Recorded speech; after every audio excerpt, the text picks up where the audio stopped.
Hello everyone, what is up? Welcome back to another episode of We Want to Talk podcast where we want to talk to you about everything.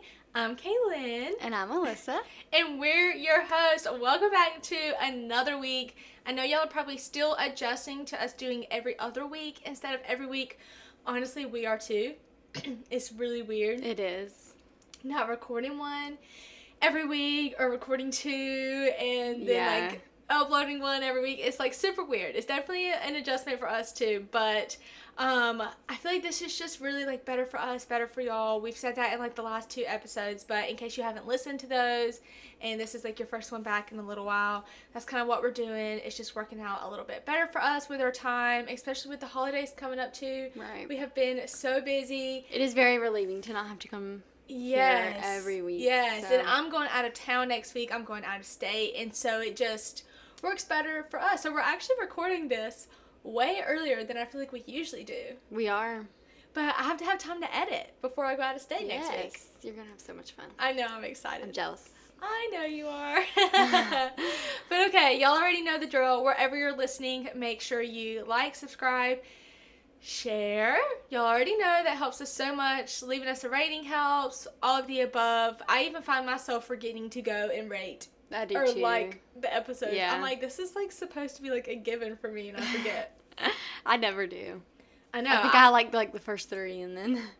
I know. I always forget. I have to remind Mike sometimes too. But okay, so obviously y'all are gonna tell by the title of today's episode what we're talking about today, but going into the one in 2 weeks from now, it's going to be our last episode before Christmas, and so it's going to be like a really fun Christmas themed episode. I know we just did a holiday draft at this point almost like a month ago when this episode comes out, because that's how far we space them out, but we really want to do one that's going to be like Christmas vibes, talking about like gifts you like to get, gifts you like to give, all of that kind of fun stuff. Yes. So definitely stay tuned for that episode. We're excited to do that one with y'all. Also in this episode, we have a really exciting sponsor coming in the middle of this episode. So it was supposed to happen in the previous episode, but I had already edited and like uploaded the podcast. So there was no going back. By the time the girl responded back and said like our advertisement was like good to go, so we were just like, screw it, we'll just wait.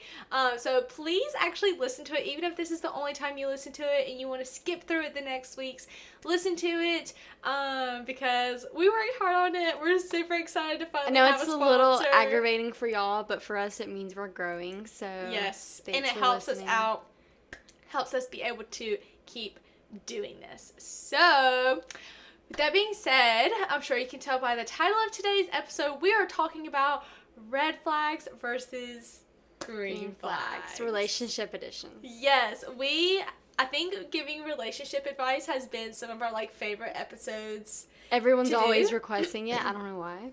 Yes, and it's so crazy because if you've been here a while, I'm sure you know this, which we are actually both about to be 23 in February, so we're just a couple of months shy of being 23, but I feel like we've both been through our own set of relationship experiences, yes. But I feel like we're mature enough to where like we know what to expect and what we deserve out of relationships. And so I feel like that's why we like giving this advice, because we're very open in what we know we deserve in a relationship. Yeah, so this is going to be fun. This is going to be really fun. So that's what we're going to be talking about today. The way we're going to do this is talk about the red flags first and then go into the green flags. And we're going to do this kind of how we did the holiday draft last week, like kind of go back and forth. Like, Alyssa will say one, then I'll say one, and we'll kind of talk about them as we do that. I also feel like it is really important to note that red flags are going to be different for everyone. Just because something's a red flag to me doesn't mean it's necessarily a red flag to Alyssa, but I think we both try to choose things that are pretty universal. Yeah. So, but don't get upset if we say something that hurts your feelings. These are opinionated in a or way. It could probably even hurt your feelings because maybe you are one of these red flags. It's something we say, so please don't let us come across as that way. These are our personal opinions if you have any of these red flags, or if any of these red flags are in your relationship, it's okay. Maybe just reevaluate a few things. Maybe just a tiny tad bit. So yeah, are you ready? I'll go first with the red flags. Yes, we're starting off with the red flags. Let's talk about the things that we do not like. And also important to say that you might, obviously Alyssa and I both date men. So if we say him or a man or something like that, this can go either way. If you're in a relationship with a woman, these red flags... I kind of went gender neutral, but these flags, yes, these red flags and green flags can be gender neutral, like Alyssa just said. He, but she, because whatever. We date men, we're probably just going to say he, etc. Out of habit, but it can go either way. Okay, my red flag number 1 is telling you that you can or can't do something. Being over-controlling, yes, overbearing. I thought that too. But then in a way, I'm also like, there's also a healthy kind of green flag to that too, is like asking your partner if you're okay with something. Yeah. Like, or if your partner's like, hey, I'm going to go out with these friends, and you're like, hey, I don't think like that's healthy for you. Yeah. Like, that is different than a straight up, hey, I'm going to go do this, and they're like, no, I don't want you to. Yes, I definitely, I've known multiple couples. Yeah. Where they don't allow them to do anything, other than be with their partner. Like, they don't let them hang out with their friends anymore, and that is not healthy. If your partner is not... Now, like Alyssa said, this can be an exception if it's not, like, a healthy, like, friendship or etc. But if your partner is keeping you away from healthy relationships with your family members, or, like, with your best friend, or maybe you've met a new group of friends at work, maybe you just got a new job, and your new coworkers are asking you out to drinks or dinner, and your partner's preventing you from doing that, then your partner might not have your best interests in mind. Yes. So, everything that is definitely a red flag. I thought that, but I didn't add it on here because I just, for some reason, I think I felt like you were going to say that. Okay, this can kind of be a little bit of a controversial one. I know this is definitely going to be like a red flag, but once again, this is kind of like a personal one for me, but an angry drunk. Oh, yeah, no, that's a big one. That is such a red flag. That is very important. My personal opinion is, in the beginning of your relationship or the dating phase, go for drinks. Because, what is it, drunk thoughts sober? or sober thoughts. I know. Drunk words or sober thoughts. Something like that. So, Y'all get the gist. And that can go with not just words, but actions. Yeah. You should... Now, not everyone drinks in relationships. I think that's why I said that this could be kind of controversial. Oh, because not everyone drinks.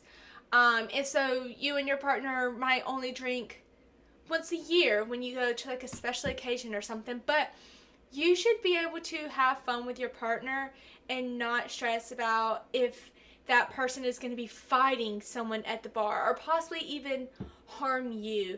Like, when you're at the age that we are, you should be mature enough that you can drink in moderation and know your limit, and I don't even know how you can control being an angry drunk, because I know that can kind of just depends on alcohol affects everyone differently. Right. But once again, if you are someone who is an angry drunk, that's why I'm saying, like, you should know your limit. Be mindful of that. Like, you should know, like, you know what? I get angry when I'm drunk. Let me not act out at this company dinner or at this person's wedding or at your own wedding or anything like that. So that's definitely a huge red flag that is noticeable or can be noticeable in the beginning stages of dating. Yeah. And once you see it first, run, because yes, they don't change. It's not a one-time type thing. No. At all. Not at all. No few of those. Okay, so my second one is their phone being on Do Not Disturb constantly or walking away to take calls. So this is also something that's like in the beginning of the stages. I actually have a story to share. Oh. So a guy that I was talking to in high school took him to meet my family, and I just so happened, like, I wasn't even trying to look at his phone, but he was sitting next to me and unlocked his phone, and I was like, that might be good to remember. That was back when we only did, like, the 4-digit ones. Mm-hmm. And I remembered his passcode, not thinking I would ever need to use it. Well, that same day, took him home, he got out of the car or whatever, and I get to my friend's house, and I noticed he left his phone in my car. I remember this. So I'm like, oh, shoot, let me take it back to him. And then I'm like, wait a minute. Let me just take a look before I take it back to him. Okay, which is also a red flag. Do not pick up your partner's stuff. Yes, but I was also like, 16, 17 Right, if you have probable calls, if you feel like you have probable calls. I was suspicious, and it was like our first time hanging out. And he had just met my family, so I felt like I had the rights to do that. Y'all unlocked his phone, and not only, he didn't even have Do Not Disturb on, he had his cellular data turned off completely. No. Do Not Disturb apparently was not enough. Like, the data was off. And so I'm like, this is a little suspicious, but maybe he's just, that was back when we had to pay, like, per gigabyte of data that we used. So I'm like, let me just accidentally turn it back on and, like, see if anything comes through. And all the notifications came through, and I was like, yeah, no. I took his phone back to his house, rolled on the window, and, like, stuck it through the little crack, and was like, bye, I'm done. So yeah, trust your instincts, trust your intuition. For sure. The Do Not Disturb on constantly is totally a red flag. I agree. 1,000%. That is a good one. Okay, my second one. Why do I feel like all of mine are so, like, controversial? Like, I just...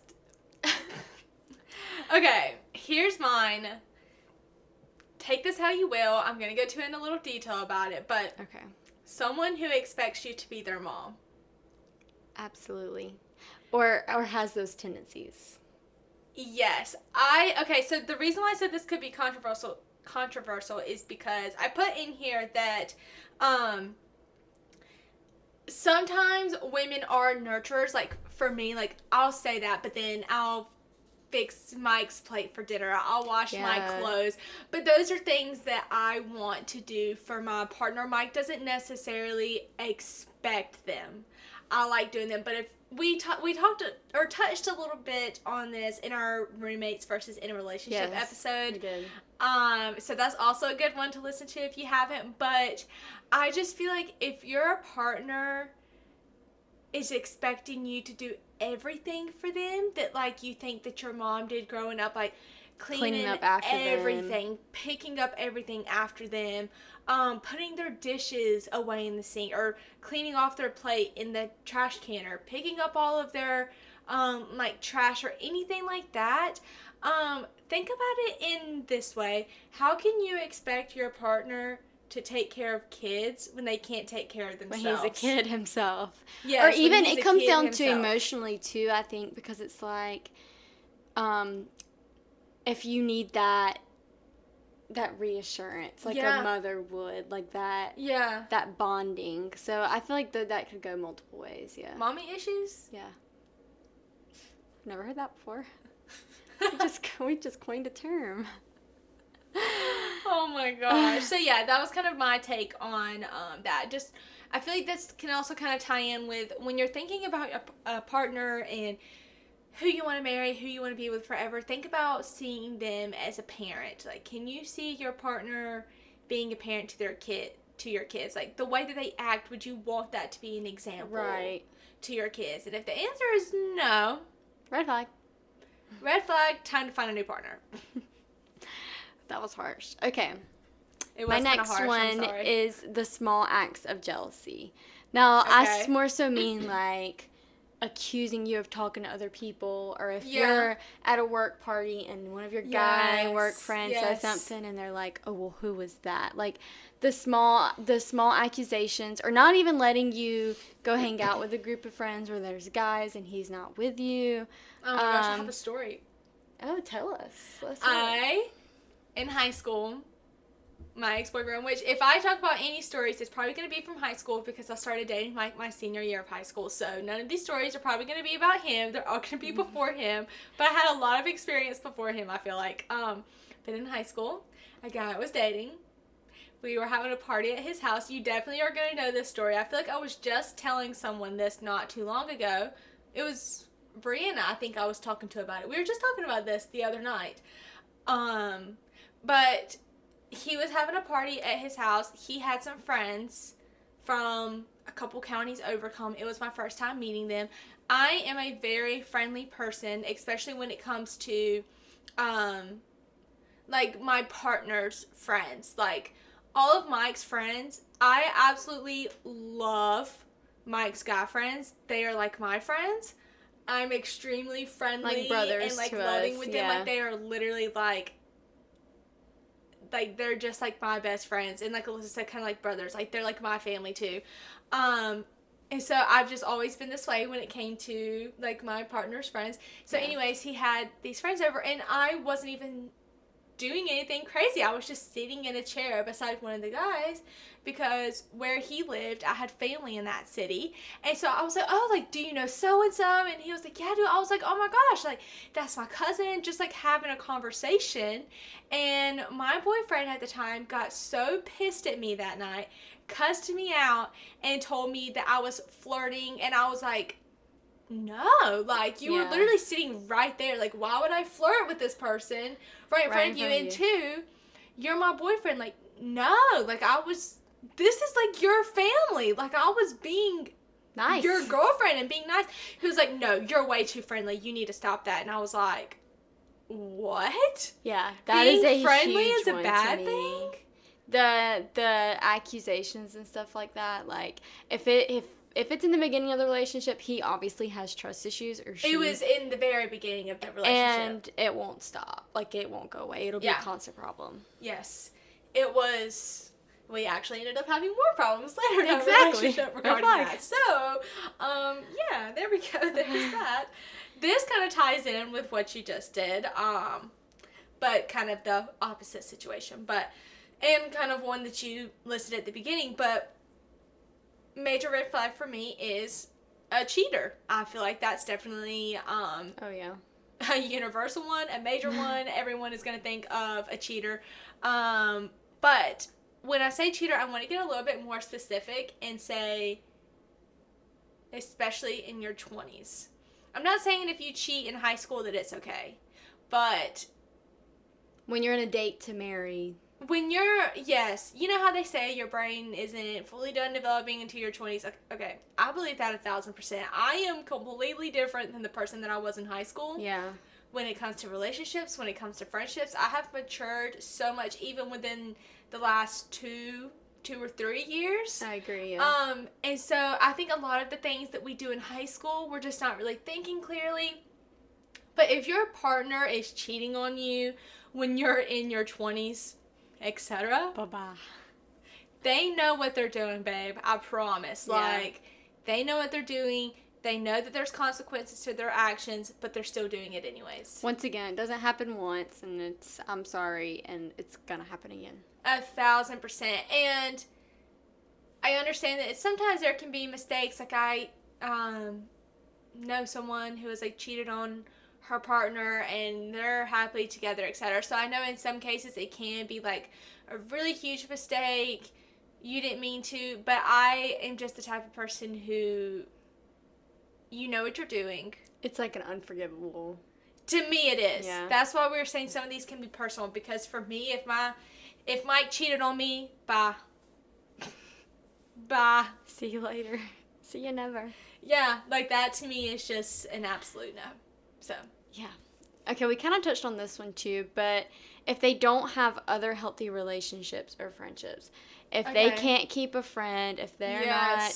Now, there's terms to this, but if they're not having good relationships with their family members, which obviously that's a rocky situation, it could go both ways, but if they can't keep a friendship, if they can't maintain a relationship, then it won't work for you either. Like, it's not gonna change.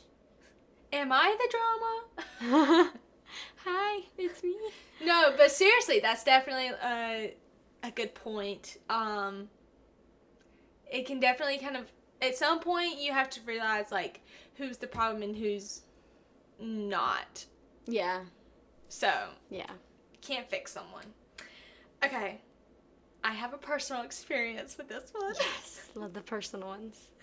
So, my number 4 red flag is someone who isn't choosing you. Okay. In high school, I had this guy that I talked to for over a year, and we never dated because he kept going back to his ex or kept dating other people. And tell me why I kept chasing after this man. Hanging around. For over a year when he never, ever, ever wanted to choose me. Like, never. Like, he never had intentions of dating me, no matter how often he said it. No matter how often he said he wanted to be with me and was going to not get back together with his ex for me. He always said. I know exactly who you're talking about. I was so stupid. Do not be like me. That is the biggest red flag. And I kind of want to go ahead and say my next one because it really ties in with this.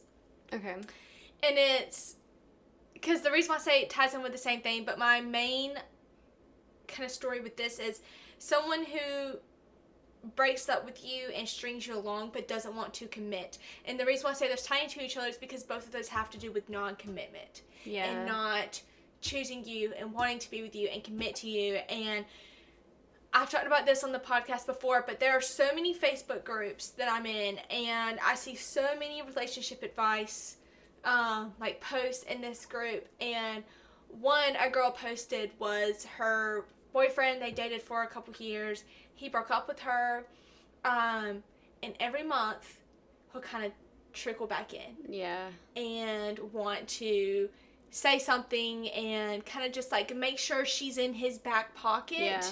So if he needs someone or he wants to go back to her, she's right there. But he won't commit to her. It gets her hopes up every single time. Every time she thinks she's over him, he comes back in and it messes her up all over again. And this is what was kind of happening to me with the non-commitment. He would get back with his ex, and then I would just be like, okay, whatever. And then a month later, he'd break up with her. When they broke up, and then I thought, oh, it's my turn. It's my turn. He's going to finally be with me this time. And under this girl's Facebook post, this might be some of the best relationship advice sentence I've ever commented. But I commented on this girl's post and I said, stop wasting the best years of your life chasing after someone who doesn't want to be caught. Right. Like, you're chasing after someone who doesn't even want you to catch them, literally. And we're too old for that. That too. Like, why? Bestie, why? Why? Just why? Like, Why? Like, no. That is the most major red flag. Yeah. They say all the time that a guy knows if he wants to be with you within, like, the first few dates. Like, they know if they want to be with you, like, long term. And I fully believe that. I feel like it's very different. I do feel like it's very different between guys and girls, which I feel like it is. It can be the same way for girls, especially when you're dating in your 20s. When you start dating as young as Mike and I have, I was talking about this in a podcast we did the other week, but I was talking about how much Mike and I have changed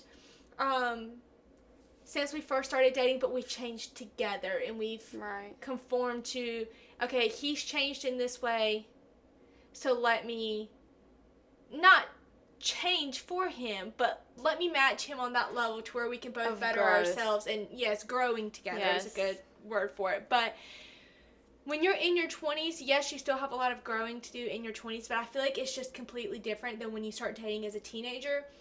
You know when you're going to want to start having kids. You somewhat have an idea of what you're going to be doing for your career. You have goals, you have plans. Yes, you have goals. But when you're in this stage of your life, you know what you want. And I think so. I think it can go for both men and women as well, but I think definitely men, because I feel like men definitely know, like, their icks right off the bat. Like, men, that's what I was thinking. Men know what they like. Men know what they don't like. And with girls, we're so vulnerable, and what you see is what you get. But guys hide things very easily, so you can find out 6 months down the road that he does this and this and this. Agreed. So I've seen multiple posts lately and stuff like this talking about how guys know if they want to be with you after the first few dates. So for one, if you're going on a date with a guy and you've gone on a few dates with a guy and he's not calling you back, babe, he doesn't want to be with you. Or if y'all have been talking for months and months and he won't ask you out, red flag. Right. Red flag. It can even go for some girls, like, being together for, I mean, heck, if you're 28 and you've been together for 6, 7, 8 plus years. And he's not pursuing you. And Red flag. Yeah.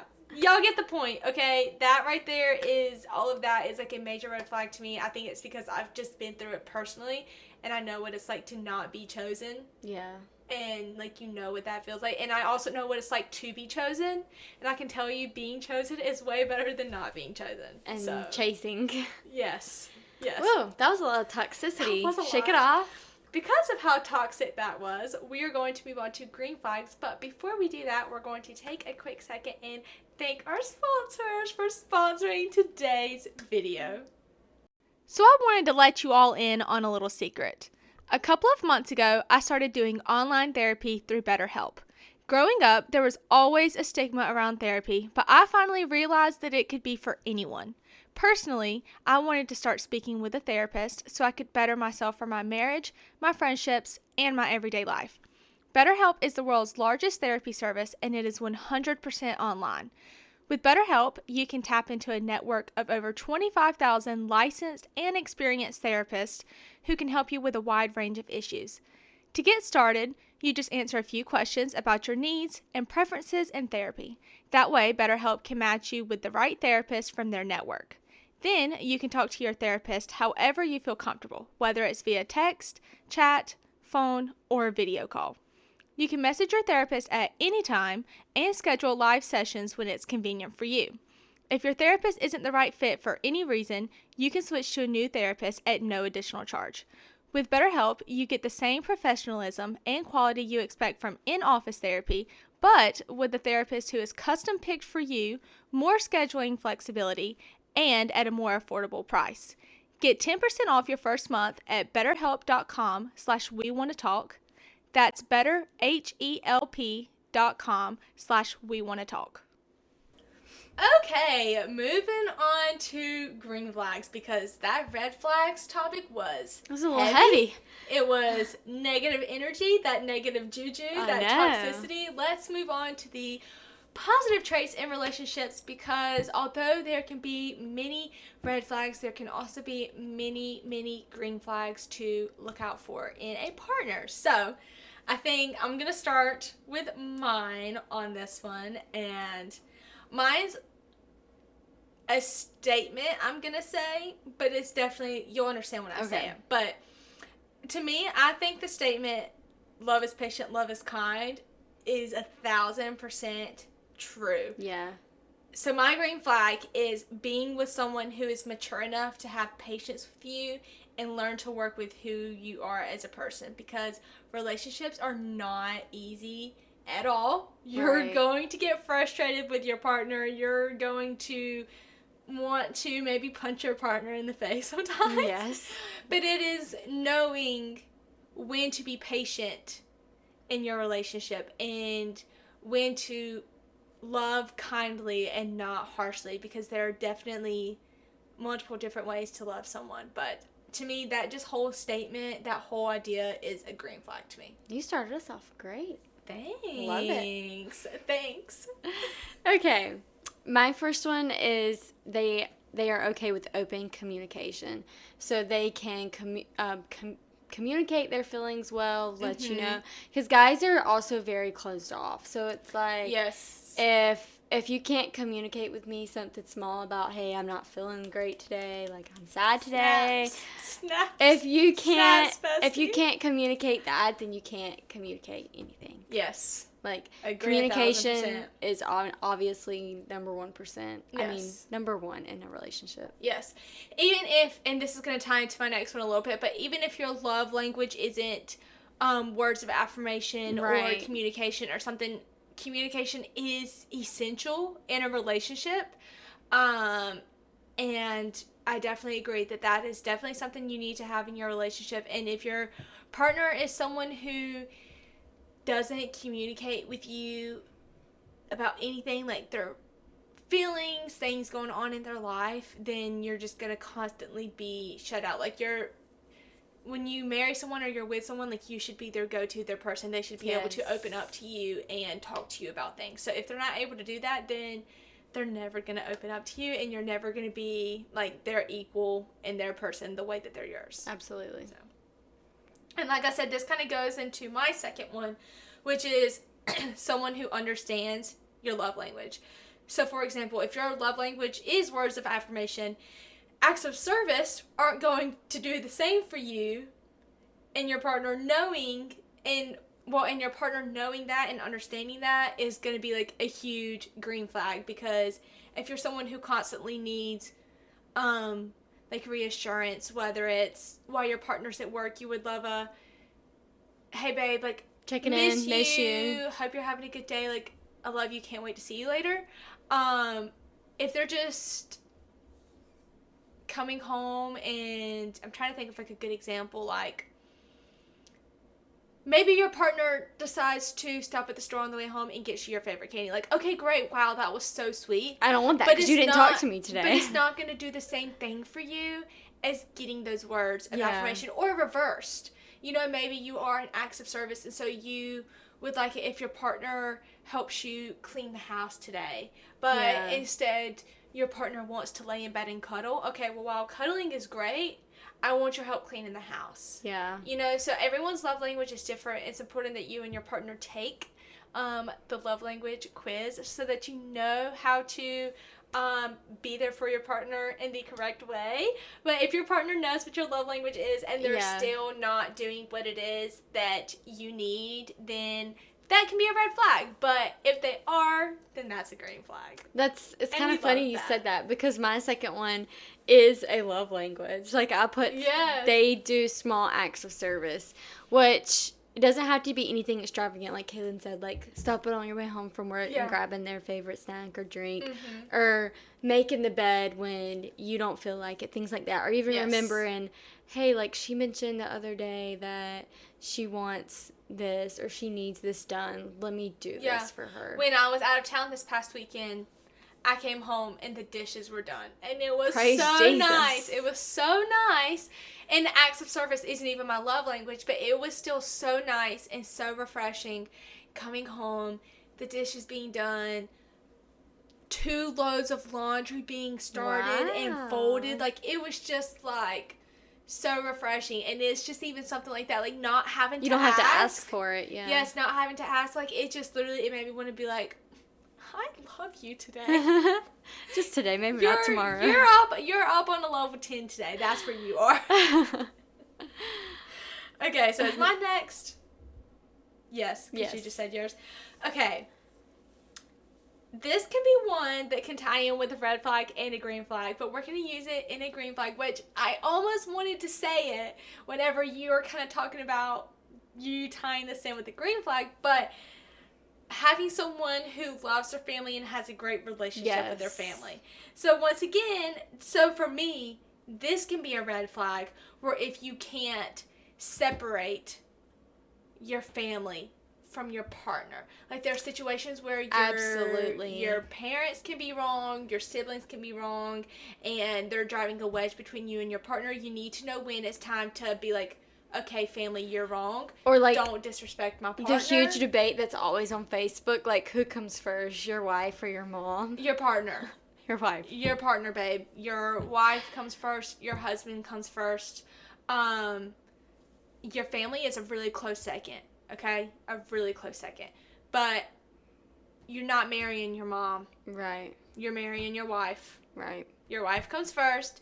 You chose them. And I feel like it's also important, once again, a red flag can be your partner driving a wedge between you and your parents. Like, if your husband or your partner's driving a wedge between you and your parents, then that, kind of going back to what we were kind of listening to, some green flags. So this can really kind of go both ways. But if your partner or this guy you're going on a date with is someone who has a great relationship with his family, he's very family oriented, that can be a really good green flag. Yeah. Because if they're family oriented, you know that they're going to prioritize a family that y'all might possibly have one day. Exactly.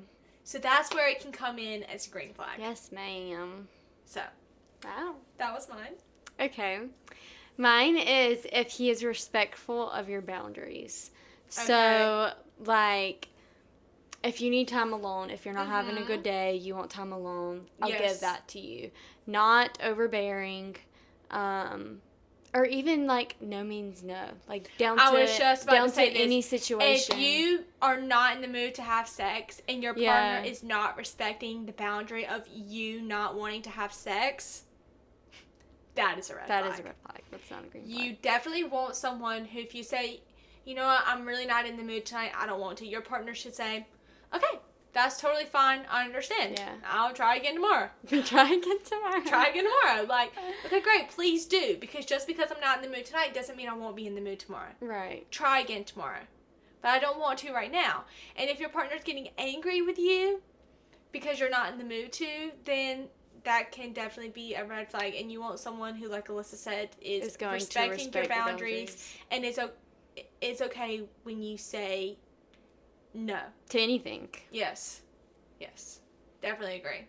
One of the things I will say though, my therapist said I knew you were going to bring this up.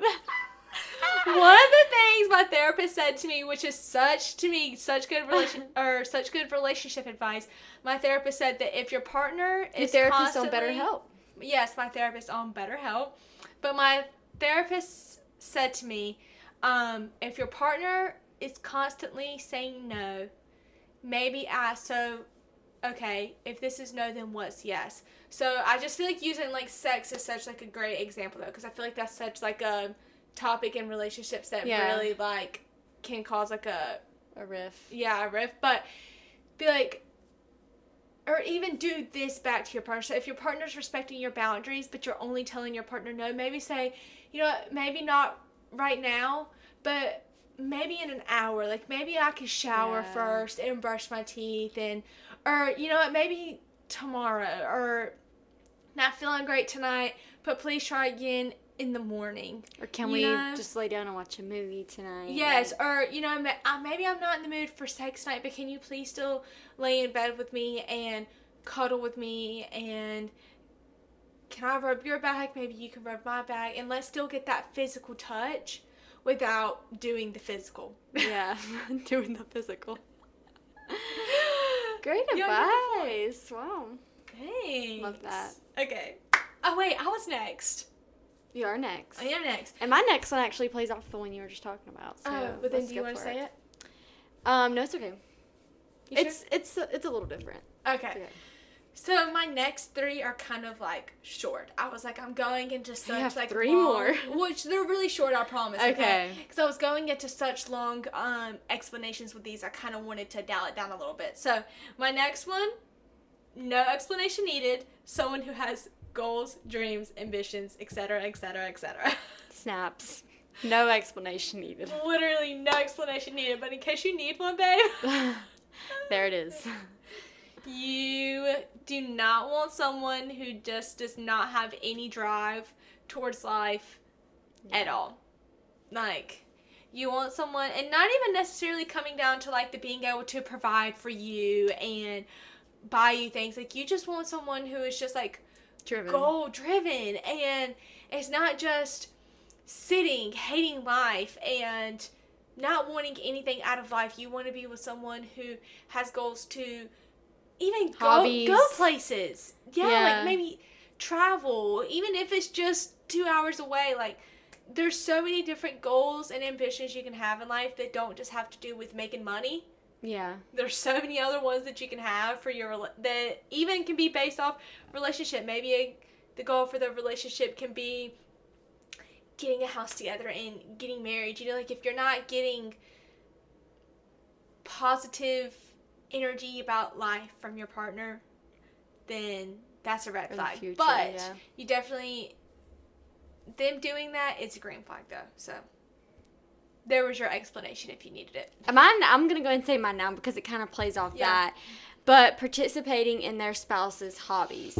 So even if you don't like to do something, you go and do it with them anyways, because it makes them happy and you like to see them happy, and you also enjoy their company. So if Mike's like, Kaylyn, would you go golfing with me? You've never been golfing. You don't know a thing about golfing. But I would go. But you would go, and you would be a cute cart girl just because that's what he enjoys. So when they start saying no to those kind of things, that is a huge red flag, because it's like, if I do and do and do for you and go for you and go to all of your friends' events and stuff, and you're not reciprocating that, then red flag. For sure. I think that also, like, so even last night, even though this had a little bit to do more so with Mike's work, but Mike was delivering a car to a customer last night. It was a surprise, and so Mike calls me, and his friend, who's also his boss, called his wife, called us both, and was like, y'all come to this house with us to deliver this car. Did me and Shay want to get off our couch and go deliver this car with them? Absolutely not. Shay already gave her son a bath, and they were in jammies, and I was neck deep in a new book and did not want to stop reading. But we did it anyways, because sometimes, and that can tie in with making sacrifices. When your partner wants you to do something, you make that sacrifice. Right. And, you're there for them, for the things that they love and they want to do. Yeah. It also ties back into if you can't say yes to this, what can you say yes to? If Kaylyn says no to golfing, Mike can be like, okay, well, what can we do instead? What's something that we can do together instead? Yes. So. Agreed. 1,000%. Okay, so like I said, which I kind of actually already said one of these, so I won't have to say that. So I would just say my last one is, this is a really, really simple one, but someone who, which I'm even just going to say this overall, I won't even narrow it down. I was going to say someone who is funny, but I'm going to change this and say someone who has a great personality. Okay, that's better. Which, being funny is a plus. Is a really good plus and a green flag in a relationship. I feel like I'm pretty funny. You're okay. I feel like I can make Mike laugh. Yeah. Mike and I, the reason why I say funny y'all have is a different sense of humor. Mike and I we're the type that, like, when we aren't around other people, we can definitely be weird. Like, Mike and I will do something sometimes, and we'll look at each other and be like, that was weird. But, like, we're laughing, and we had, like, so much fun doing it. Like, Alyssa knows there's this, like, beat that Mike and I will, like, hum sometimes. Or, like, sometimes if, we'll figure out something's good happen. Like, maybe we'll be, like, so, like, we're having the dinner at Mike's work tonight. If Mike would have gotten that text when he was, like, home and showed me that text, we probably would have both looked at each other and went, oops. And that's just, like, something we're like, it's funny to us that each other reacts that way. And also when Mike and I are watching a TV show together, if something, like, crazy happens in the show, I kid you not, every time something crazy happens in his show, we'll look at each other and go, every single time it does. I have seen him do that. I already know when he's looking at me too. It'll happen, and I'll look at him, and I already know he's, like, making that face at me.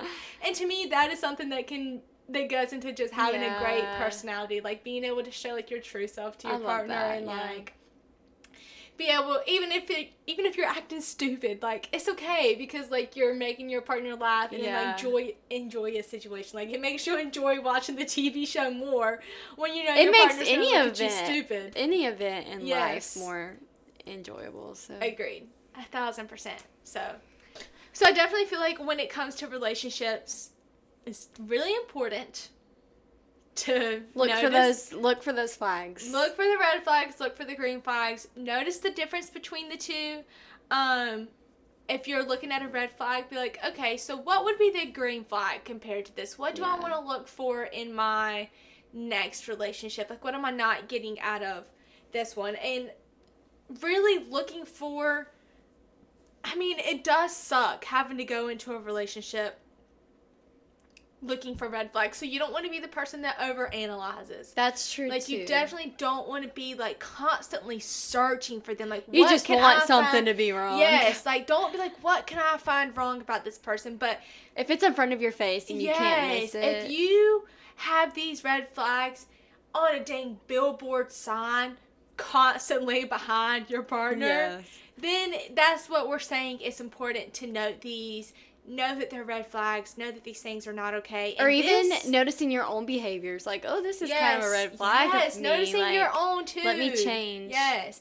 And this can save you years of wasted time and energy. This can save you years from not being with the right person. Heartbreak. And and being happy and all of that kind of stuff. So, we're not professionals. Don't listen to us. You do not have to take our advice. I feel like Alyssa and I have pretty good advice. I would think so. But, we're not therapists. We're not professionals. So, you do not have to listen to us. But we really hope this gave you a little perspective on your relationship, or even gave you like a better mindset going into future ones. And we really hope you enjoyed this episode, because I really feel like we enjoy doing relationship ones. Like, it's such an easy topic to talk about. And if you have any other relationship podcast ideas, please send them our way. For now, I feel like we've covered like a lot of them. So if you've listened to our relationship ones and you still have an idea, like outside of what we've done, please let us know. We would love to talk about it. This one was actually one that someone sent in. So yes, this was one someone sent in. So don't forget to like, subscribe, share, follow our socials, leave us a review. Once again, y'all already know the drill with that.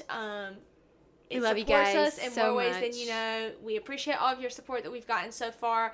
And with that being said, we will see you in 2 weeks for our Christmas episode. We are so excited. We're so close. We hope that you have a great month of December. We hope you enjoy the holidays, and we will see y'all next time. Bye, friends.